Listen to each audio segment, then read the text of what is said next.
So yeah, I never thought that I would actually ever have to make a video about this, but you see a lot of people talking about the end of times. They're crying, they're bawling their eyes out, and I was like, well, you know, that's great. But last night, 12:30 a.m. last night, March 26th into March 27th, I saw what appeared to be a super realistic dream, almost as if I was looking right out my window. And I saw this house on top of this, it was like a barn house on top of this hill. On the right side of it, you could see horses outside just in chaos, like they were scared or something. And you had this sense that there was a lot of chaos, a lot of panic going on. And as I looked at this barn up on top of this hill, it started to have fire on the side, on the right side, in my peripheral vision, that I could see it on the right side of this barn house. It started to have fire. You could see the flames lighting up the undercarriage of the roof, underneath the under roof of it. And instantly I saw this smoke going off to the side, and as I followed it from the house, this smoke it turned in like a fire smoke, like a black smoke, and then it went darker and darker and darker, and it became really massive until it almost looked like an eruption, like a volcanic eruption, but there was no and there was no fire coming from it. It was just this massive black cloud, dark cloud, that was manifesting, like it was becoming very big. And as it was moving about this speed right over, and it was just a big line of this big massive cloud that was just moving. And as it comes across, I look off to the side and I see these neighboring houses, and there's these people that are just literally going right up into the cloud. And there's a lot of them, like a lot of people just being beamed up into this cloud. And almost instantly, as soon as I saw that, I said, God, save me. That was the only word I could think of or say at that time. I said, God, save me. Then all of a sudden, I'm in this bright light. I can't see nothing. It's super bright. And I can feel that I might be in a crowd of people. I didn't feel distressed or scared. I felt like I was in a crowd of people. So once I felt that crowd of people, it was like you could feel that you had plenty of time to learn, to develop.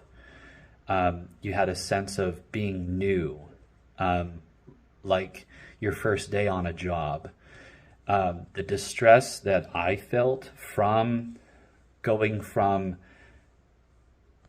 Earth to wherever, it happened so fast I couldn't tell if I was in heaven or if I was still on Earth. But that was my question, was, did I get saved?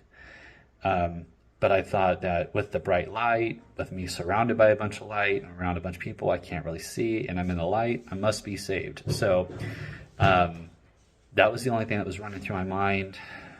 And instantly it felt like a car accident, like the distress that would come from a car accident, surviving that car accident, and then thinking about what happened after the car accident. That's how I felt. I was thinking, what just happened? Where am I? What am I doing? But I believe that it was a rapture sign, that God is actually calling us to being caught up into the air, into the sky, when he comes on his cloud. This cloud wasn't a glorious cloud full of brilliant light. It was a dark, judgmental cloud. It was coming with power and force, and it was coming like a wave. And it was just calling people up. People were just like that. And when I was in this bright light, surrounded by this crowd of people, it felt like I had plenty of time to learn, develop. I felt like a baby, but I was still in my body. But I had this sense like I had plenty of time. I had almost eternity to develop and learn about where I'm at, what I can do here, create new skills, do things. And I had this instant knowledge about everything was planned out. Like next week you're doing this, next week you're doing this, next week you're doing this. Like everything was so organized, and I had it all in my mind, and it was instant. And I was like, well, this is going to be pretty cool. But I think it was a sign. And as soon as I woke up, my wife was like, you got to find out what that dream means. And in that dream, according to the Bible and Bible scholars, I found that dream indicates that God will show older men and younger men dreams. God speaks to his prophets and prophetess about visions, divine visions that he wants to communicate. And so if we don't share those, like as I'm sharing here right now, the importance of that sign and that message, then that nobody's actually really going to believe it. And I mean, I always believed in a rapture. I always believed in a calling up. You always wonder if you're going to be in that calling up of that. But with that being said, I've had other strange visions about being in heaven, where I actually stood on this grassy area, and I looked up and I see, and this is a different dream, right? So I've stood on this grassy knoll area, just like a straight grass, and just blue skies off in the distance. And as I look up, I can see these floating land masses with green grass also on them. And it was an indication that everybody has their own heaven, and that is provided to them by God. And it was kind of like, what I got from it was like a playground for each individual. There was a centralized heaven where everybody could go to, but you had your own land lot, and that's basically where your house would be built. That's where your own everything would be done.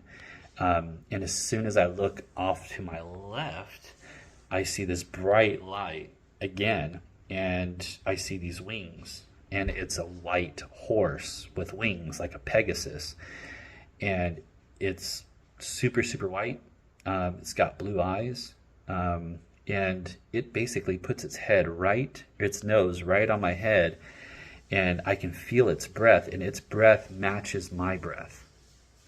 As soon as I breathe out, I breathe in. And it wasn't like a claustrophobic type of breathing, but it was breathing at the same time I was breathing, like as if it was giving me air. It was really strange.